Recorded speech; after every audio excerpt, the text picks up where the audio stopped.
Festival performance has been one of the most basic strategy and survival tactics for the marginalized communities around the world. A festival serves as a medium of understanding a community as it is through their performance or celebration that one can encounter the tradition, legends and folklores which are associated with that community. Another significant purpose of festival is the expression of group identity. The Oraon, also known as Kurukh, is an Adivasi or indigenous community residing in the different tea gardens of Dooars region, which encompasses Alipurduar, Jalpaiguri, and Kuch Bihar district of West Bengal, and Bongaigaon, Kokrajhar district of Assam. As Vincent Smith has called India as the ethnological museum of the world, Dooars region can be called as the ethnological museum of India. There are more than 36 types of different ethnic communities living in this. Okay, so we will definitely have a discussion with Professor Pawan Toppo, who has made this film. So I was just having a discussion before, a quick chat before the screening. He's a professor of English literature, and his research interest is quite varied. I'm not going to tell you all these things. We will find out during the discussion. But what I want to mention in HLF, the kind of films and documentaries we are watching for the last 3 days, you can just imagine the variation, the kind of diversity, what kind of diversity our country has. We are seeing some films, some culture from Kashmir. Now we have this Oraon. I'm from West Bengal. I know about Oraon culture, but obviously not to this extent. Last to last week, I was in Kochi for Binale, and I was traveling some parts of Kerala. The kind of cultural diversity, now I'm somehow personally trying to connect the dots and trying to see the country, and especially today being the Republic Day, it's amazing. Without wasting much time, I will invite Professor Toppo to the dais. A big round of applause for him. Thank you so much for being here and allowing us to screen this film. It is our privilege. And also, I would like to start with one thing, the title, the first part, why it is becoming Adivasi. Once again, can you please get me one more mic? Yeah, thank you. Yeah, so if you please start with that. Johar everyone. The title itself tells the story about the entire film. As I said that the Adivasis mainly live in the Chotnagpur Plateau, Ranchi and Jharkhand region. But the Adivasis not only live in that place, but they live also outside. For example, the Dooars region of West Bengal. They have migrated almost 2 centuries ago. And due to this migration, this idea arrives when I read the colonial ethnographies. In most of the colonial ethnographies, it is written that the Adivasi culture has changed. The Adivasi, apart from Chotnagpur Plateau, they have already assimilated themselves with the other cultures. That doesn't exist. So this is how, and there are also certain writings in academia which represents them as, that doesn't have any kind of independent identity. Maybe they are becoming something else. That's why I have titled this film as Becoming Adivasi. Although they are Adivasi, which other claims that they have lost their identity through this migration, I'm showing through my film that how they are showing to the world that still they believe. Each and every culture changes with the advancement of the civilization. But this change, whenever comes in field of the Adivasi, it becomes quite unacceptable for the people. That why you don't look like Adivasi, you don't dress in such a way. So this is why I have kept the title of my film as Becoming Adivasi, because it sees that although we have certain changes, but still we're continuing the same cultural traditions which our ancestors had followed so many years back.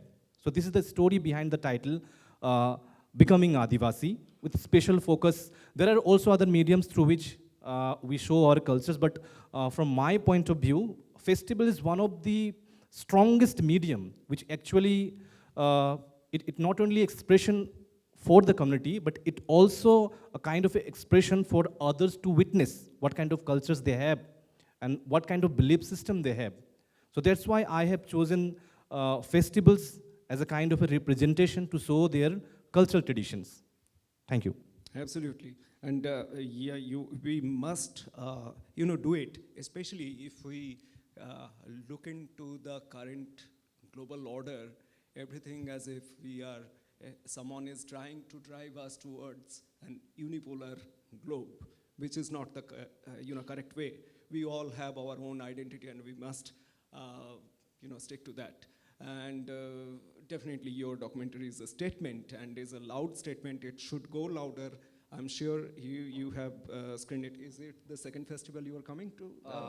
Baripada Film Festival? Baripada Film Festival, and apart from that, it was also selected for screening at International Folklore Film Festival, Kerala this year, and the film also got nominated. That's good. Really, congratulations. And thank you. I really wish that this film should travel different parts of the globe, not just India. It deserves that kind of, definitely that kind of status. Now the next one thing I would like to understand, I mean, I cannot restrict myself from asking this.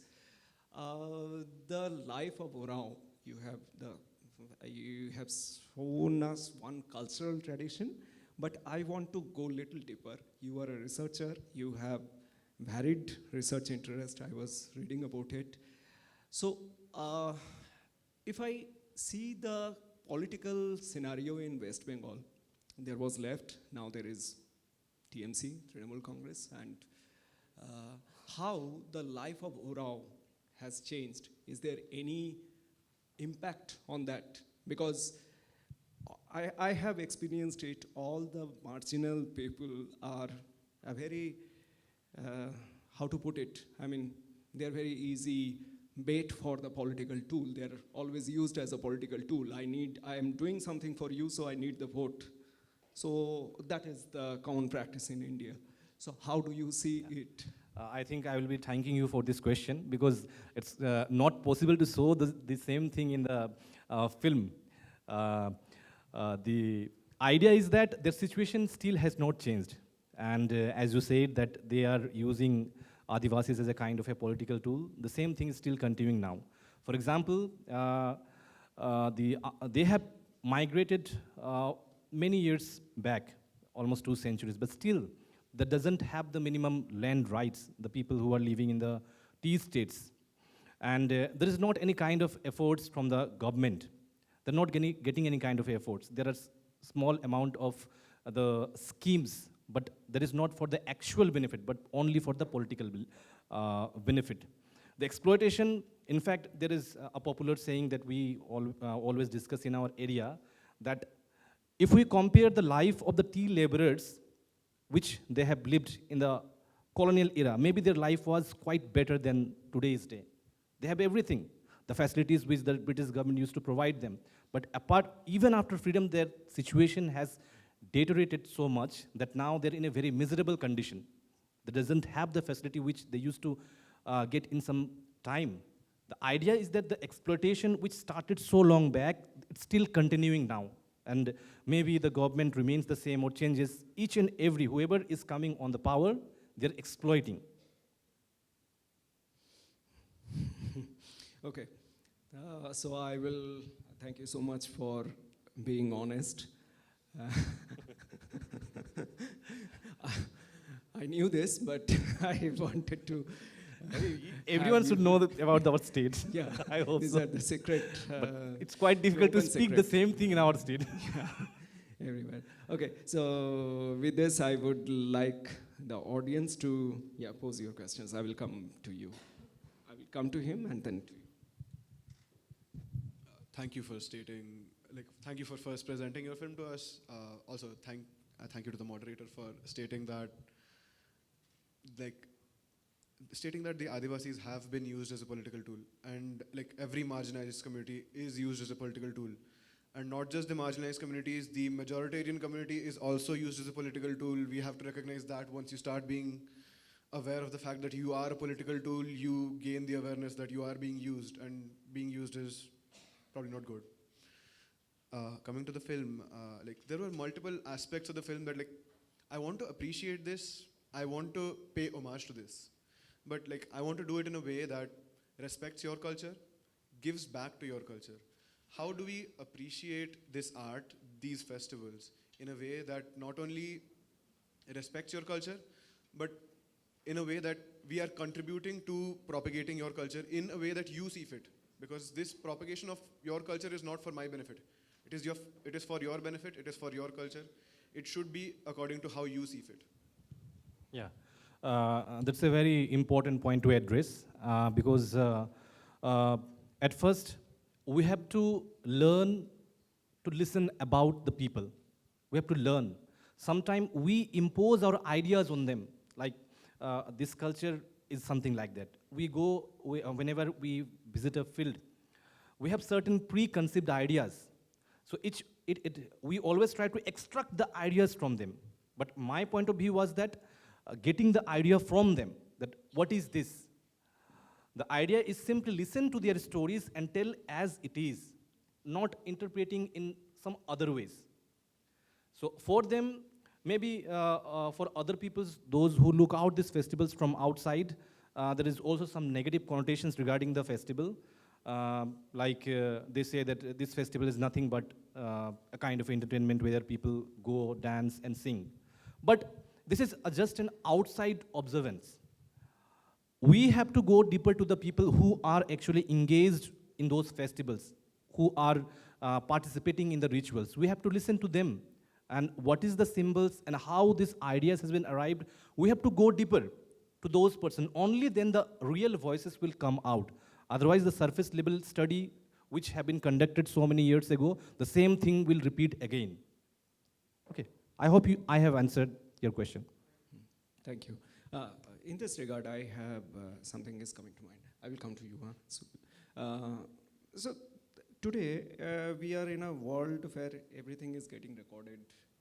We have a lot of information, and people are traveling to those parts, Dooars and all. We see a lot of videos coming on. And of course, I'm sure the people of Oraon community, they also have their, the mobiles and everything. So this communication has become easier in today's world. So do you think, is it helping in culture exchange? Is it really helping, or is it making it more complicated? That is one thing. And second, question, when I was watching your film, you were talking about the ecological, the community with the change, their relationship in terms of ecology, the environment. And globally, there are a lot of climate changes, a lot of talks, a lot of seminars, millions of dollars are being spent.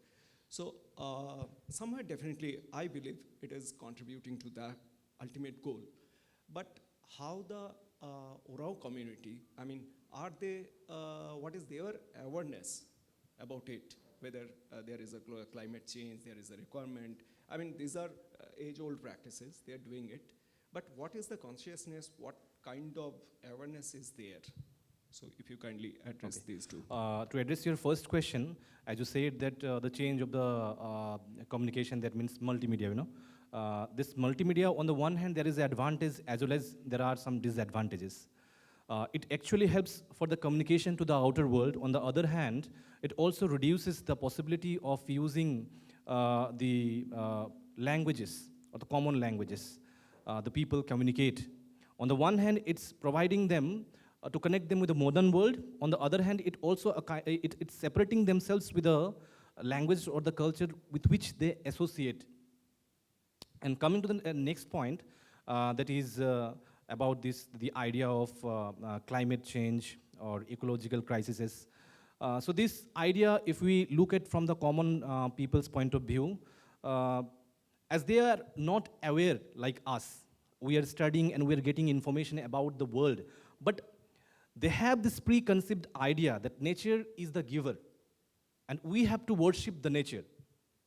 And we, as a person, as well as their belief system, they believe from many years, and they are still continuing now, that they believe that nature, as nature provides us, we should also worship the nature. And regarding the peoples who are coming out from those places, becoming quite knowledgeable about the conditions of the world, they are trying to make them aware that these are the things happening. They respond to us, who is responsible for this? We have never exploited nature in such a way. Whom we can blame? Because from the very early ages, we have been worshiping nature. As I pointed out, the most of the festivals or the rituals centered around tree. I will cite an example from my film also, that this Karam festival, it also centers around a tree. And there is not any kind of affiliation of God. It's simply they call this tree as a kind of their protector, Raja. So this idea is already within them. So whenever we put these ideas in front of them, we get the counter question, because we have done nothing for the nature. So how how it's going to be destroyed? So True. This is the response from them, and this is the idea that they believe. True, true. Thank you. Yeah. Exact question I had. Which one? The one you just asked was the question I had. Thank you. So, any more question? Anyone? Upstairs. Okay. Yeah, that will be better. Otherwise, I have to throw it.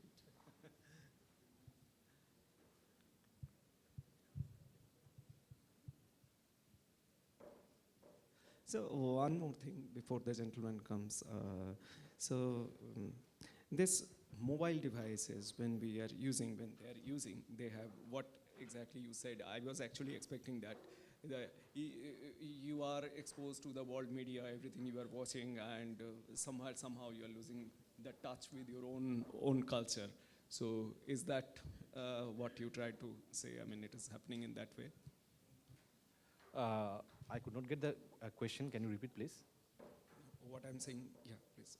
What I'm saying that when they have mobile, they are watching everything, and in internet you have a lot of stuff which are not so good, if I can put it in that way.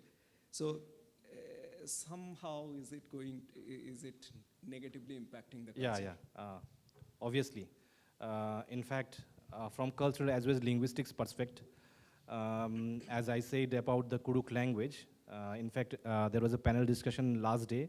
In that panel discussion also I highlighted that in our region, it is Sadri, which is becoming quite popular as a lingua franca. And in Kurukh, there is not so much type of songs, basically the entertainment type of songs. But in Sadri, there are many mainstream songs are coming up.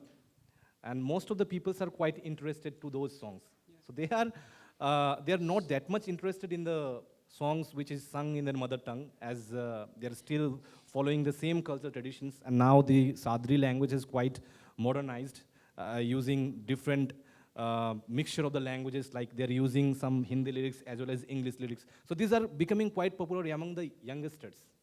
So they are quite attracted towards that. Right. Yeah, please. Hello. Good afternoon. Namaskar. Namaste. Namaskaram. I am a first-year student of world literature. So the tribal literatures and the things relating around that are the kind of things we get to study. Right. And this is not a question per se, but this is more of an observation.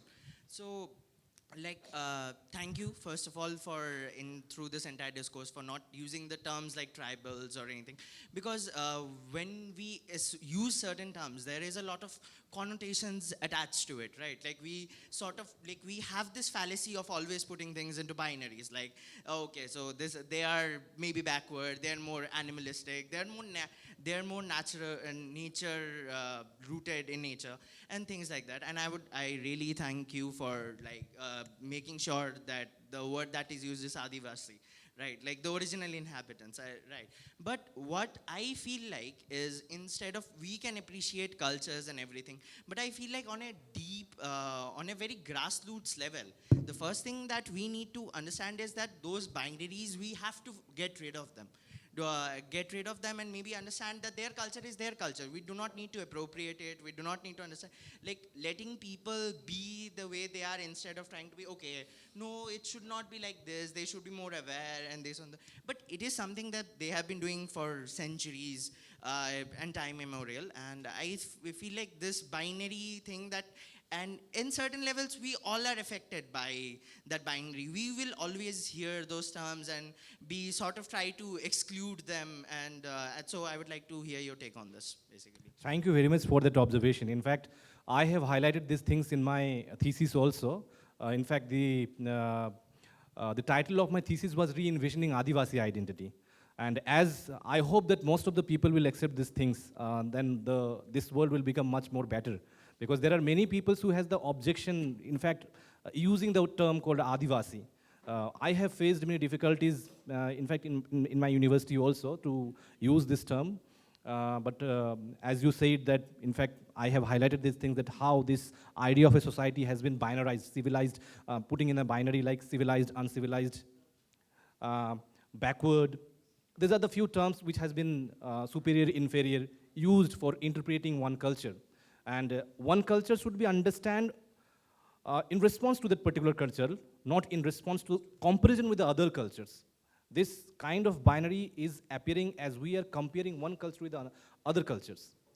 So I have done the same thing in my thesis also. And here I would like to also highlight one more thing, that I'm not a filmmaker at all. This is my first approach towards film. As I was doing research, my supervisor advised me that you are doing these things, but for whom? For the common people.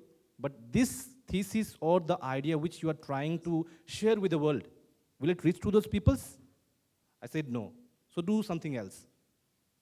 You have to, as we are living in a modern world, your thesis will be read by only people who are interested in this field, not by the others. He suggested me. I said that, sir, I don't have any idea about the filmmaking. You don't need anything. For making a documentary film, you just buy a camera and go to the field, record the rituals, take interviews, and present them as it is. And maybe those who are from the film department it may not be appreciable from the point of view of cinematography, as it's not that much cinematic, because it's raw. Whatever I have collected from the field, I have shown in the field. I just simply hire an editor and written the script and ask him to put one by one the sequence of the shots. This is how the entire film was made for the people, so that it can reach to the more people the story that I want to tell. So this is the background story of my film. Professor Toppo, I would suggest you, if you make the next documentary, please continue this journey. You need not think about how the commercial films and all other films work, because every media, they have a target audience, they have a purpose. Your purpose is to document something. So documentary filmmaking is completely different, and you are absolutely spot on. It is reaching out to people, I'm sure. And okay, so we have to start the next screening. Before that, one last closing comment, and maybe if you can suggest us, if anyone from the audience today, or they want to do something, or when they are going out, I believe everyone here present today are the ambassadors to understand, who have understood, who have watched the films, and we have a responsibility to preserve our culture and the diversity. So towards that, what should be your suggestion? What we can do? My suggestion to everyone is that listen to the stories that surrounds us, and not from our personal point of view, but from their point of view, how they look towards the world. We may create films from our point of view, but when this cultural or the linguistic aspects about any particular comes as a story, we have to much more concerned about their own point of view, their outlook, how they look towards the world. So maybe there are the persons who can think to make a documentary. I will also suggest, the person doesn't have to be a person who belongs to the same community. This is not a fact. Like, it's quite easy for me, as I belong to the same community. I know many of the aspects of the culture, so it was easy for me. But it's not impossible for the other persons also. Anyone can make films on them, but the suggestion is that listen to them, listen to the stories, what they want to say about themselves, without imposing our thought on them. So bring out those stories, so that we can maintain the cultural diversity of our country. Thank you. That's a very powerful statement. We always should do that. Thank you so much for being here and being with us, sharing your journey. Thank you. Thank you. Thank you.